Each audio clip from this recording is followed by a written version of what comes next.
naval maneuvers of the 70s. Hundreds of vessels, thousands of naval aircraft. Location: seas and ocean. Reconnaissance amphibians. Anti-submarine airplanes and helicopters equipped with means of submarine search and destruction. Land-based missile carriers capable of destroying an aircraft carrier of a potential enemy. Ship-based aircraft are expected to be put on service. The Soviet naval aviation of the 70s represented a strong force. Russia, Sebastopol. September of 1910 was warm. On September 16, a huge crowd gathered at a suburban field to watch the first naval airplane. Everyone already got used to locos and automobile. Now there was a new technical wonder. The airplane made a run along the field and started to take off. The crowd screamed in fascination.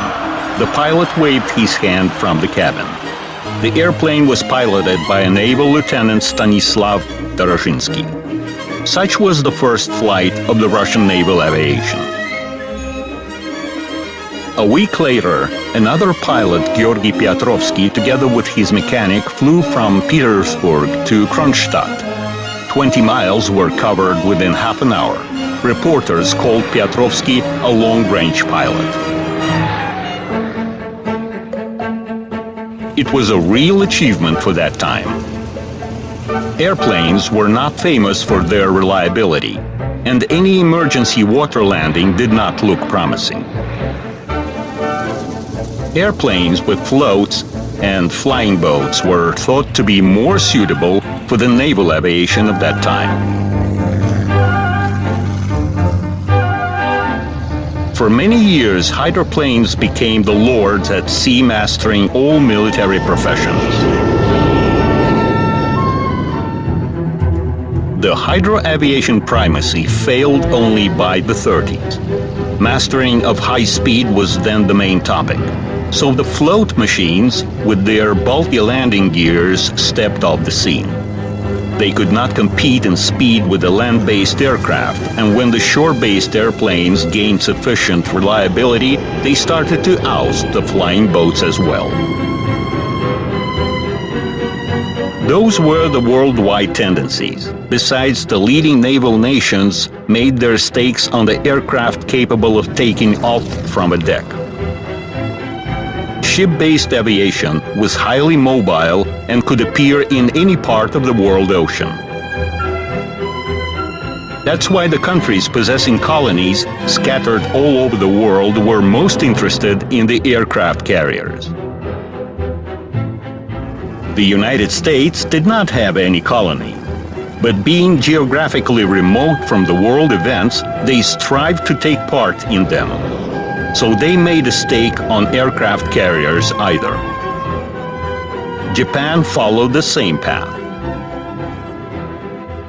Things went different in the USSR. The Navy was in disfavor and did not look strong. The naval aviation, which was regarded as a supplement to the ship's artillery, received almost no attention.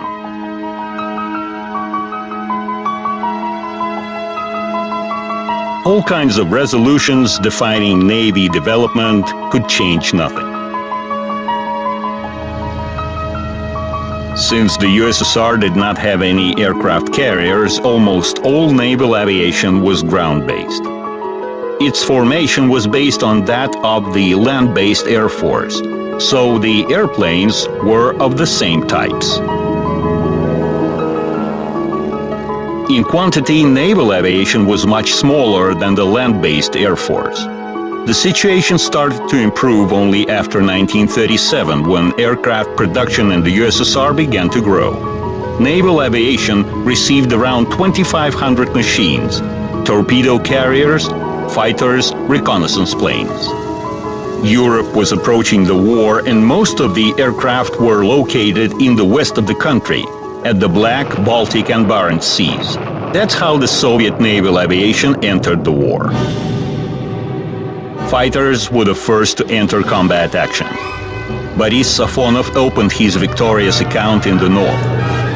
3 months after the war started, he was awarded the Hero of the Soviet Union title. He shot down 30 enemy aircraft. Safonov was awarded the second Hero Star posthumously. In spring 1942, he did not return from a mission. Naval pilots were the first to bomb Berlin. In August 1941, bombers of the Baltic Fleet took part in the raids over the German capital. The range from the rear airdromes was too big, while it was quite all right to fly from an island in the Baltic Sea. The air group was headed by Evgeny Preobrazhensky.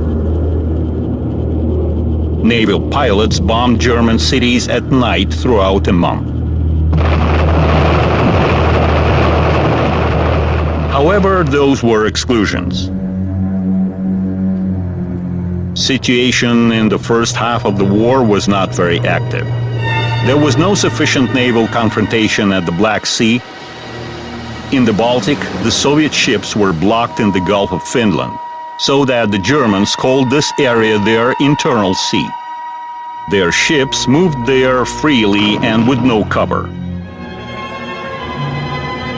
The Soviet naval aviation was more or less active in the Arctic Ocean. However, in general, there was not much work at sea, and the naval aviation was used to perform tasks set before the Air Force, attacking ground-based targets. The main sea battles at that time took place far away from the Soviet Union, in the Atlantic and Pacific Ocean. In the end of 1941, the United States and Japan entered the war. On December 7, Japanese aircraft destroyed Pearl Harbor, the American naval base.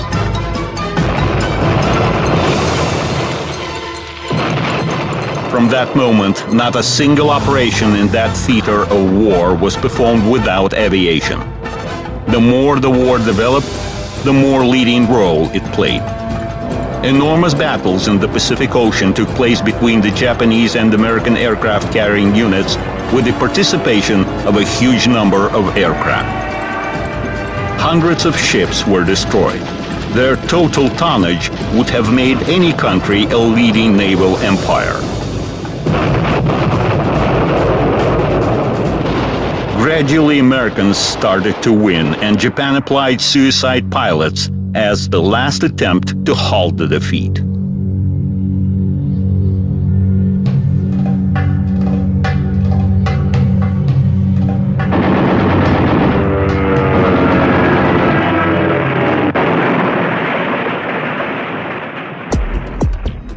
The Soviet naval aviation activities were at a lower level, but the naval pilots did make their contribution to the final victory.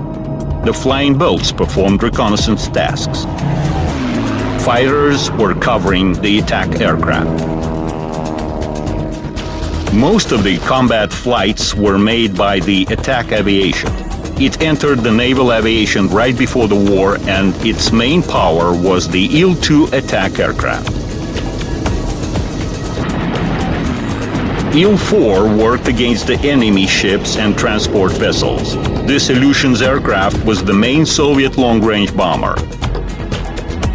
In the naval aviation, it was used as a torpedo carrier. Torpedoes were suspended under the aircraft's fuselage.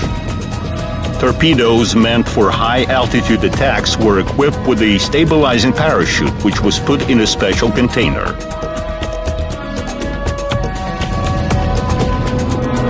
The Il-4 combat radius allowed to detect and attack targets at a large distance from the shore. Flower bed, this is Poppy 1. The orchestra is playing its tune. Let's start working. Do you read me? Over. Poppy 1, this is Flower bed. Read you. Take your places. More to your right. That's it. War footage. Боевой. Боевой.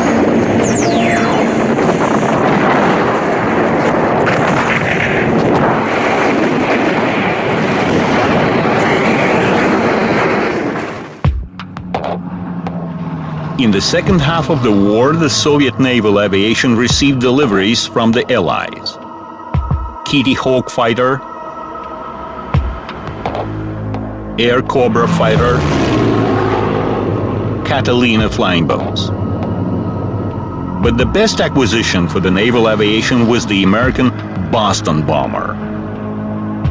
Refurbished into a torpedo carrier, it was best suitable for such tasks.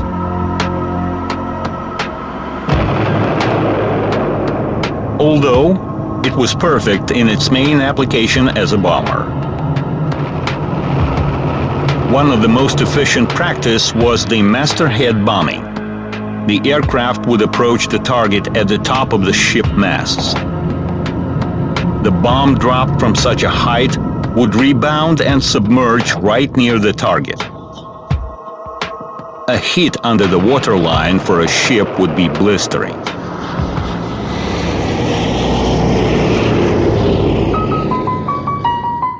After the war, time came to draw conclusions.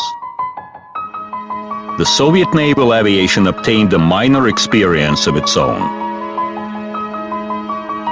But there was experience of the Allies, and it showed that most of the ships were sent to the bottom by aircraft. This gave the ground to regard aviation, if not the main, then at least one of the main striking forces at sea.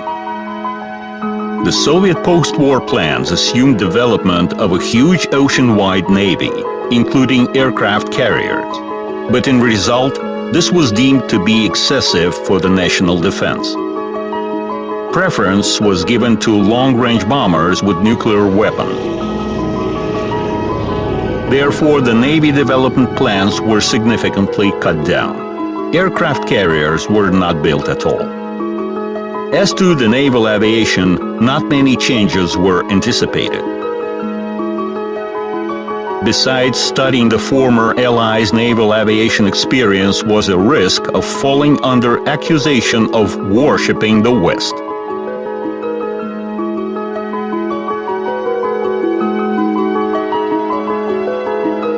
The post-war cut-down of the naval aviation allowed to get rid of the outdated aircraft. However, new aircraft supplies followed the old principle. Thus, in 1947, several Tu-2 bomber units were transferred from the Air Force to the Navy. The latter refurbished them into torpedo carriers in spite of the fact that the Tupolev's machine was not suitable for such a role. It did not have the required onboard equipment, but there was not much to choose from. After the piston engine machines, the naval aviation started to receive jet aircraft. The first were MiG-15 fighters. Their rearmament was significant and was made within a very short time. Units began to get used to the jet engine sound, a sign of a new stage of the aviation development. Everything was unusual in the new machines. The cockpit design, the reliable radio communication, the absence of noise, all was surprising. But there were concerns. Engines were not at all reliable, so pilots had to use emergency escape all the time, trying to make it more habitual without the catapult. Time was needed for the jet aircraft to break old images and become knocked home. There were MiG-15, then MiG-17, then the supersonic MiG-19. New aircraft appeared fast in those years. However, new machines were joining the Air Force in the first place, and only after that the naval aviation. After the jet fighters, the naval aviation obtained the jet bombers. Those were Il-28 and Tu-14. There started a kind of a competition between the two machines. The first Tu-14 flight was performed by Fyodor Apache in December 1947.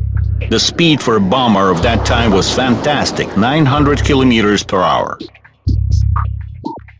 The prototype machine was equipped with 3 engines purchased in England. However, they were consuming too much fuel and the assigned range could hardly be reached. Later, the Soviet, more powerful engines were developed on the basis of the British ones, and Tu-14 was put into production as a two-engine variant. The free part of the tail was now used to accommodate a gunner. The new engines increased the range, but the speed dropped. In speed and the number of other characteristics, Tu-14 was inferior to Il-28. Frankly, the Tupolev's aircraft was not much of a success, while Il-28 turned out to be a surprisingly simple and reliable bomber. It joined the Air Force in huge quantities. Using its authority, Tupolev tried to push his aircraft through. The Air Force refused it, while the Navy command failed to counter the Tupolev's Tu-14. To be fair, Tu-14 had one advantage. Torpedoes fitted the bomb bay and did not diminish flight characteristics. However, the time of torpedo aviation was coming to an end. As a result, the Naval Aviation accepted 80 Tu-14 aircraft, while the amount of Il-28 was 800, 10 times more. Changes took place in the reconnaissance aviation units. Instead of the outdated Tu-2, there were now the Il-28-based reconnaissance planes. Additional fuel tanks at the wing ends provided for the 5-hour flight duration. The flying boats also performed reconnaissance tasks. Their fleet was also renewed. The outdated machines were ousted by the modern BE-6. In the 50s, the Naval Aviation obtained the first helicopters, some of them designed specially for the Navy.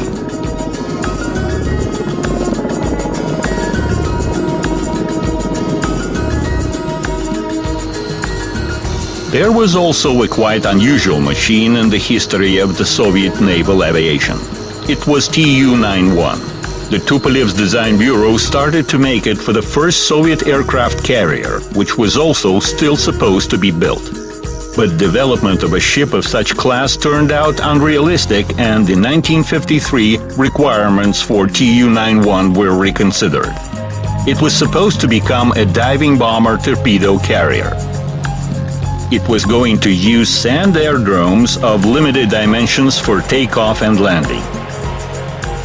Such capacities were provided by a powerful turboprop engine driving coaxial propeller. For its unusual look, the aircraft was called a bull calf. The offensive and defensive arsenal of a torpedo carrier and its outstanding flight characteristics seemed to provide it a great future. But its designation was no more actual. The days of the mine and torpedo aviation were gone. With a higher flight speed, a torpedo drop and its water entry became doubtful. Besides, in the 50s, the potential enemy already had powerful defensive means. They did not allow the aircraft to approach the target for a torpedo attack. The way out was seen in the development of a principally new means of destruction. Thus, a new type of weapons was entering the stage: the cruise missiles. They brought a new quality to the naval aviation. The Soviet experts were working on cruise missiles and guided bombs for quite a while. They were using the German developments as trophies. The first cruise missile passed into service was Comet, and its carrier was Tu-4 bomber, arrived to the naval aviation from the Air Force. Although there was no alternative. At that time, only the huge Tu-4 could pick up a cruise missile. Tu-4 gave the first experience, while the main work started in the 50s when the Tu-16 jet aircraft passed into service. It produced a good impression: elegant, silvery skyward. Its first variant was equipped with 2 Comets.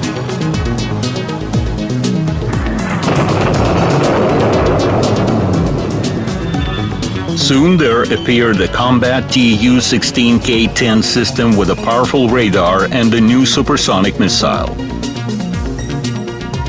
Operator was guiding the weapon from a cabin full of advanced equipment. Such system allowed not to approach the ship but attack it from a distance of up to 200 kilometers. By that time, the main sea threat for the Soviet Union was coming from the NATO aircraft carriers.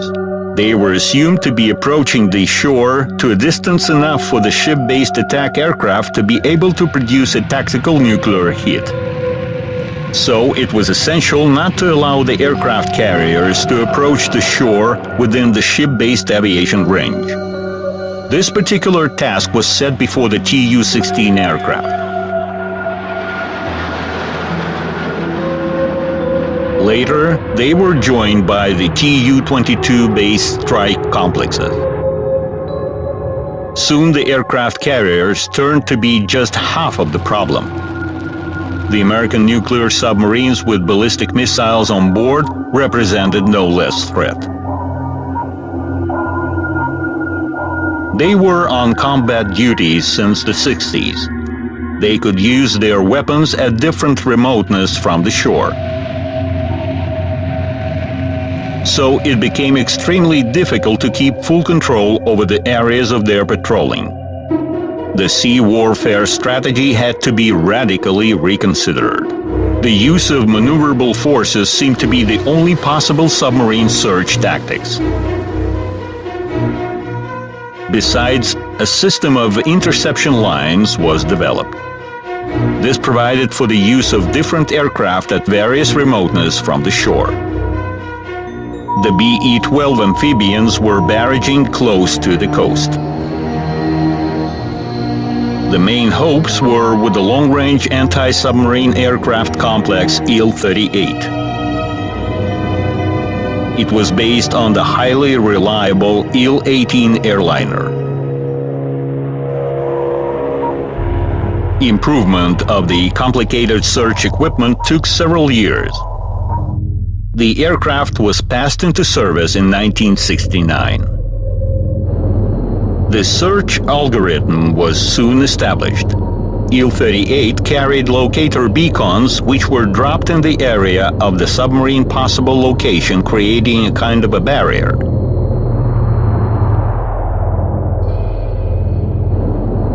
Information on the submarine was transmitted to the aircraft. Then acoustic operators had to find the submarine sound in the depth of the ocean.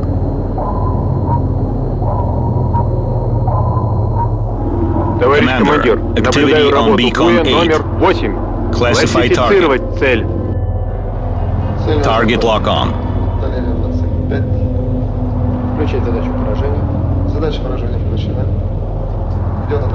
The roar of the turboprop engines was very disturbing.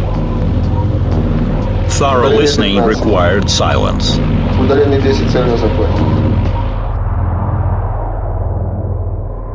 Almost simultaneously, Americans issued a similar Orion aircraft. Its main distinction was in a more advanced radio electronic equipment.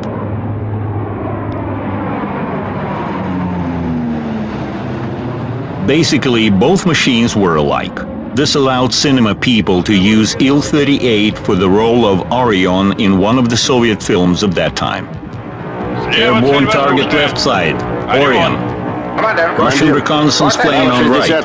Русские разведчики. Look at the way the Russians are refueling. Посмотри, парень, как заправляются эти русские. You got 4 tons. How is the foe? Very good behavior. Helicopters were also used to fight submarines. Some worked from the deck, others from the shore. Both airplanes and helicopters acting at their own lines could find a submarine and attack it. For this purpose, aircraft were equipped with search and striking systems. Such systems were continuously modernized.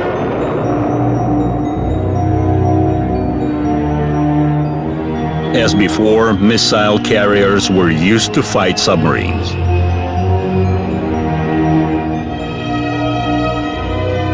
Missile carriers' in-flight refueling was mastered. It was not an easy operation, but allowed to significantly increase the range. New generations of cruise missiles were coming on stage. They were becoming more improved with better characteristics in range, reliability, and precision. The extent of counteraction was high.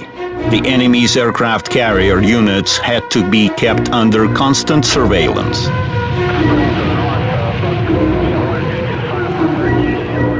The contact was extremely close. On May 25, 1968, a Tu-16 reconnaissance plane flew over a U.S. aircraft carrier so low that it touched the water and crushed.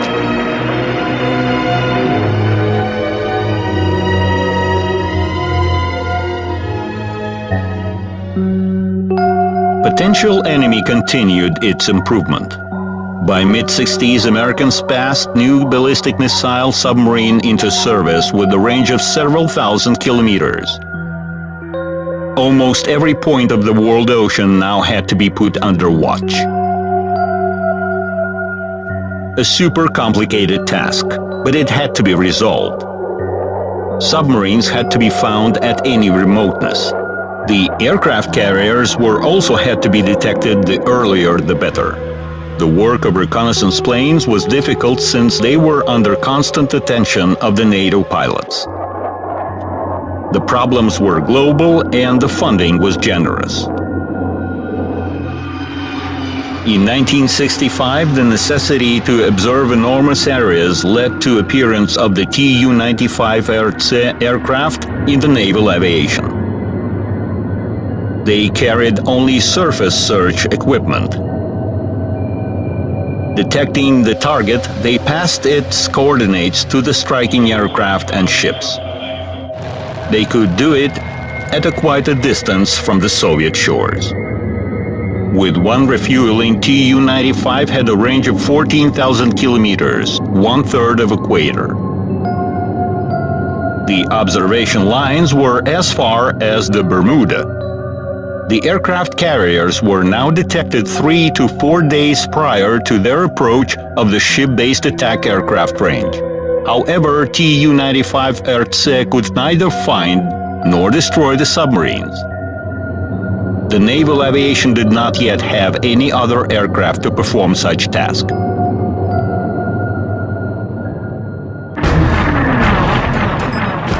Maneuvers of the Soviet Navy in the 70s went one after another. They were staged with a lot of sound and fume effects. Maneuvers directly reflected the funding. There was a serious competition among different institutions. Not only the Naval Aviation pretended to fight submarines.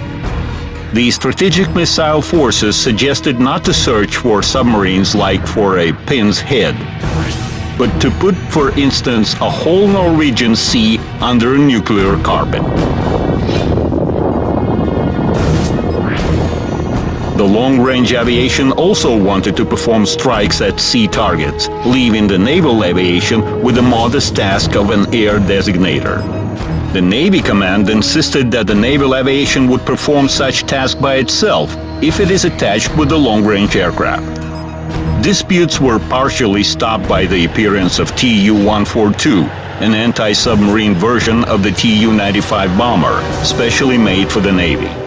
Tu-142 was carrying not only search equipment but means of the submarine destruction. The Naval Aviation obtained complete independence in the sea task performance. The new status allowed to demand new types of weapons. A new Tu-22M missile carrier was developed by the Tupolev Design Bureau. It even joined the Naval Aviation earlier than the long-range aviation. Soon, the Navy Command decided to have attack aircraft of their own to assist Marine assault forces. Never before the naval aviation had such a great power.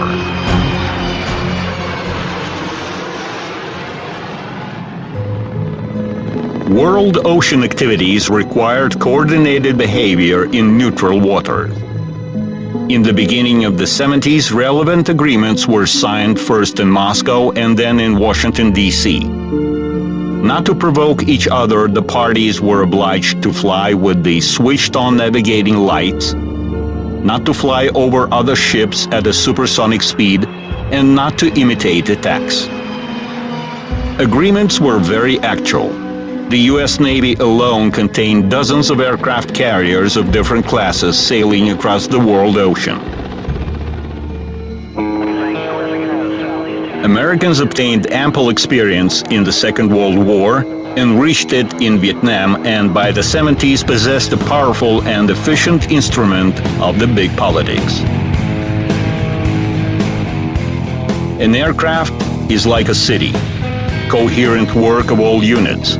Aircraft lifting to the main deck, takeoffs and landings one after another. Reconnaissance planes, fighters, and attack aircraft on board, with the latter carrying tactical nuclear weapons.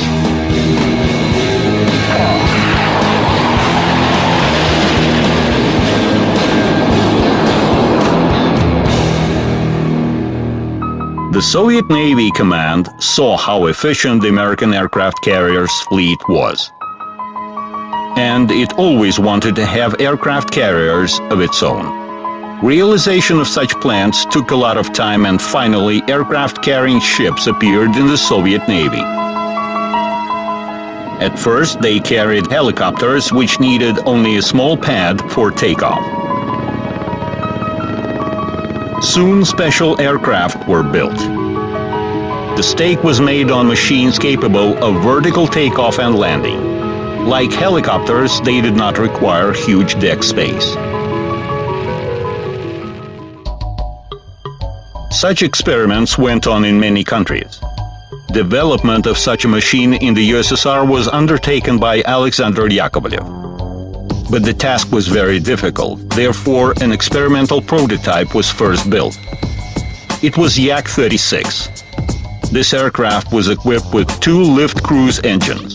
The nozzles at vertical takeoff were first put downward, then turned, putting the aircraft into a horizontal flight. This aircraft had a complicated control and stabilization system with a wing end, nose, and tail control jets.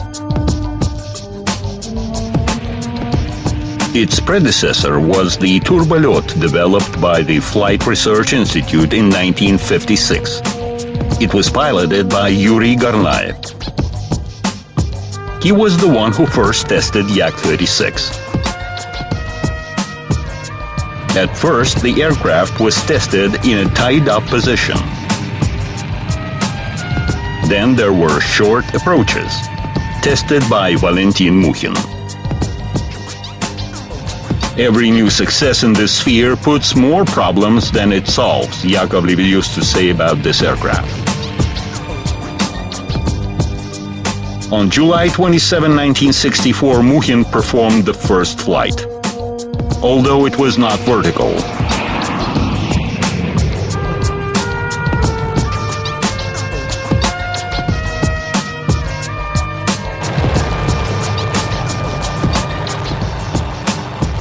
Only 2 years thereafter, Yak-36 made its complete cycle.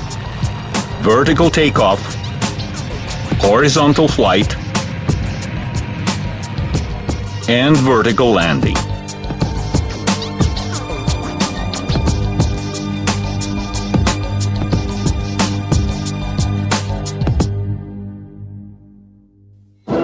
In 1967, the machine was shown at an air parade. Demonstrations of new aircraft could no more surprise the public accustomed to the Soviet aircraft industry novelties. But this time no one could stay indifferent. The aircraft was taking off vertically and stood fixed in the air. Upon results of the Yak-36 tests, a resolution was issued on the development of a combat vertical takeoff and landing aircraft. It was called Yak-36M. The new aircraft layout differed from its predecessor. The main difference was in the power plant. So the aircraft was equipped with 3 engines, 2 lift engines and 1 lift cruise engine. Such power plant complication raised skepticism among aviation experts. For example, the British vertical takeoff Harrier had a single engine with 4 pivoting nozzles. However, Stanislav Mordovin, conducting the project in the Yakovlev Design Bureau, suggested that in the USSR there was no such engine as the British one.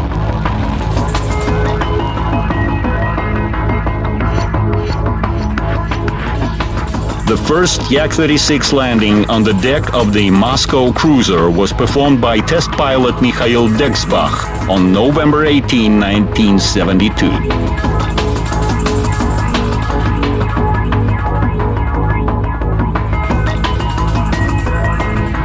On November 22, he took off the aircraft from the deck, made a circle flight, and vertically landed. An entry in the ship log appeared, birthday of the ship-based aviation. Then there were tests of takeoffs and landings at rolling and on a moving ship. The aircraft armament allowed to work on ground, sea, and aerial targets.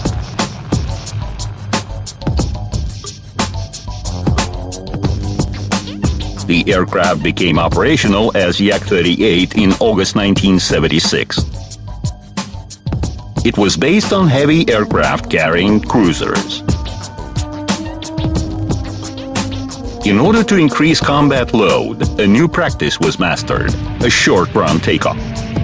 The long cruiser deck allowed to do that. The vertical takeoff Yak-38's capabilities were inferior to ordinary aircraft of the same class. However, there were no other machines in the Soviet Union that could take off and land on a ship deck. If we compare Yak-38 and the British Harrier, their technical and tactical characteristics were almost the same. But in spite of all attractiveness of vertical takeoff and landing, those were rather complicated flight regimes. Therefore, Yak-38 was equipped with a forced emergency escape system. Emergency developments were so quick that the pilot had no time to escape without the help of automatic controls.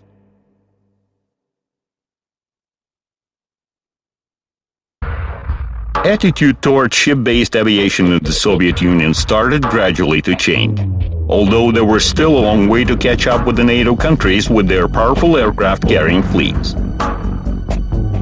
In the beginning of the 80s, there were only 4 Soviet cruisers carrying vertical takeoff aircraft.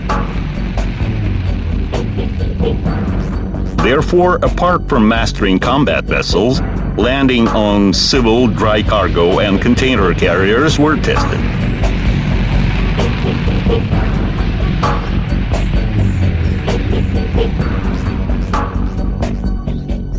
Right after successful completion of the Yak-38 state tests, the Yakovlev Design Bureau was assigned development of a new vertical takeoff and landing aircraft. It was a supersonic Yak-141. It was supposed to be a single lift cruise engine machine, but in result, the Yak-38-based combined power plant was applied.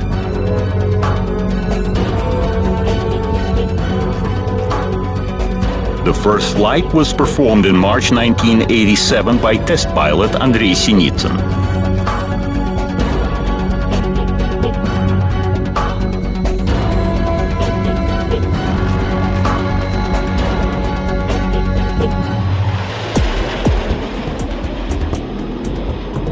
The new aircraft capabilities were already comparable to the ordinary fighter's capabilities.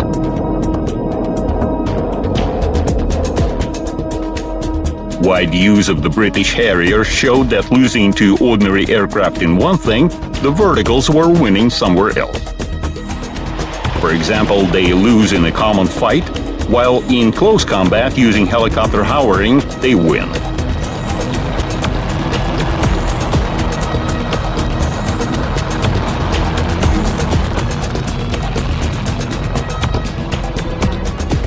But for Yak-141, all these reasons were no more important. Tests fell on the uneasy 90s,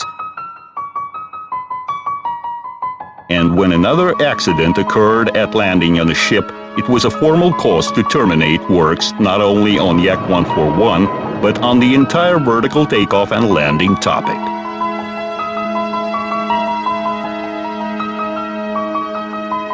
Moreover, the Russian ship-based aviation by that time was developing in a different direction. Construction of a classical aircraft carrying cruiser with a long and free deck for takeoff and landing. However, instead of a booster catapult used on American aircraft carriers, this cruiser had a sky jump. Together with the ship development, selection of the aircraft was started. To make the task easier, it was assumed to modify the existing types. Prior to starting from a ship, aircraft were supposed to undergo long testing at a specially built ground complex Nitka. It was located in the Crimea, where climate allowed to perform tests all year round. Nitka was absolutely identical to the Skyjump cruiser. It had radar and visual landing support systems and the resting gears. The complex was made for both testing aircraft and training ship-based aviation pilots. In conditions close to reality, it helped to train takeoff and landing on an aircraft carrier deck.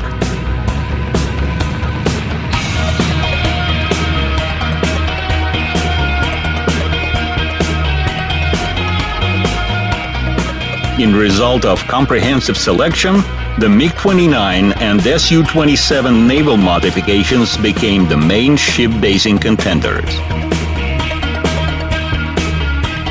In order to train pilots, the Sukhoi Design Bureau offered the Su-25 UTG trainer made on the basis of a cheap and simple land-based attack aircraft.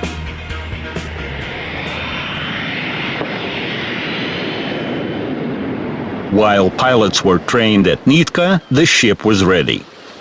Changing several names by 1989, it carried the sign Tbilisi on board. On October 27, an Su-27K piloted by Viktor Pugachev and the MiG-29K piloted by Tokhtar Aubakirov appeared above the ship. Tests on flyby, passes along the deck, passes and touchdowns went on.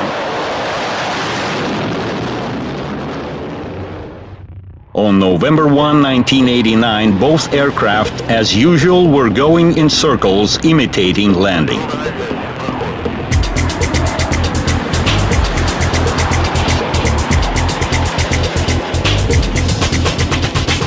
Tell Pugachev, let's work. This time I'll land. Got you? Arresting gears ready. Landing weight 20 tons. Arresting gears ready. At 1:46 p.m., Viktor Pugachev brilliantly landed his Su-27K on the deck.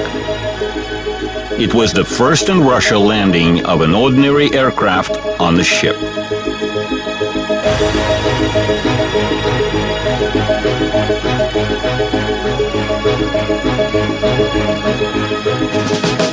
Greeting the pilot, everyone almost forgot the other aircraft. After a short while, MiG-29K of Tokhtar Aubakirov landed on deck as well.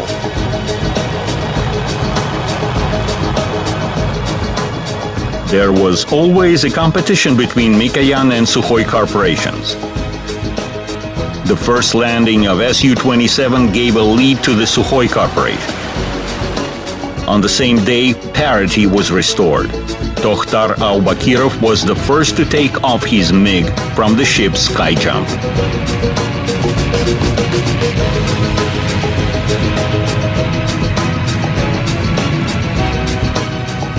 On the same day, the Su-25 UTG landed on deck. It was piloted by Alexander Krutov and Igor Votintsov. Aircraft naval versions have specific distinctions from the base versions: a stronger landing gear, an arresting hook, a folding wing for a compact ship basing. Special means were used to protect aircraft from corrosion. The Su-27K fighter was supposed to attack airborne targets, while MiG-29K was aimed at ground and sea surface targets. Further ship-based aircraft developments fell on the times of the USSR collapse. The use of both fighters was no more possible, and the choice in favor of only one had to be made.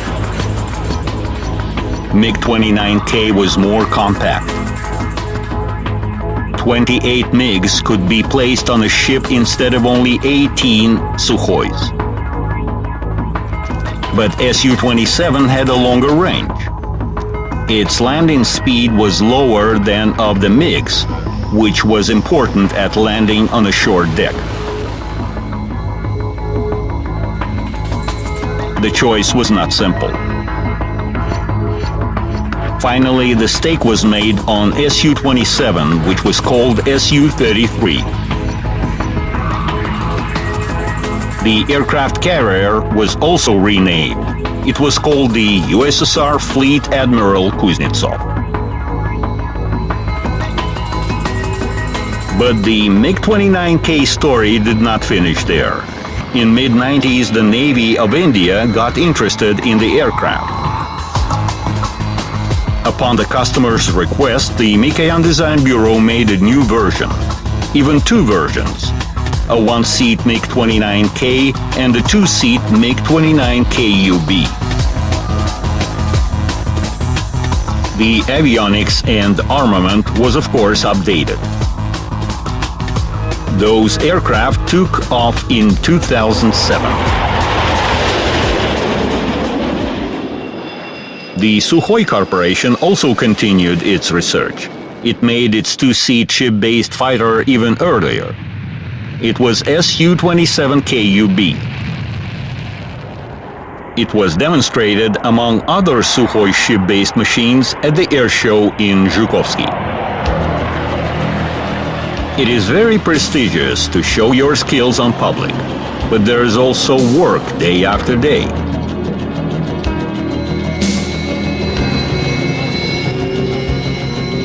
Everywhere in the world, ship-based aviation pilots are considered to be an elite. Landing on an aircraft carrier is not an ordinary thing. It is not easy for a heavy machine to get on a small rolling deck. Pilots are helped by the special ship landing equipment. One is the moon, a system of floodlights. When the pilot approaches a ship, he sees a certain light. Yellow if the aircraft is above the given path. Red if it is below and there is a threat of hitting the stern. Green means correct landing. The arresting hook will grab one of the arresting wires and the landing speed will be killed almost at once.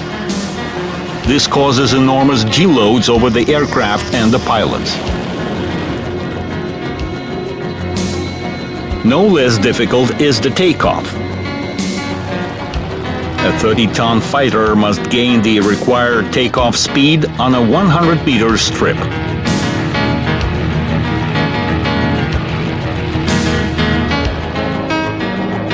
The ship-based aviation became an integral part of the naval aviation. Navy is a specific instrument of the state. Complex but mobile and efficient. Navy can support peace and stability in any part of the world ocean. It can be independent or part of international forces, or can repel aggression at its coast, or protect economically important parts of its country.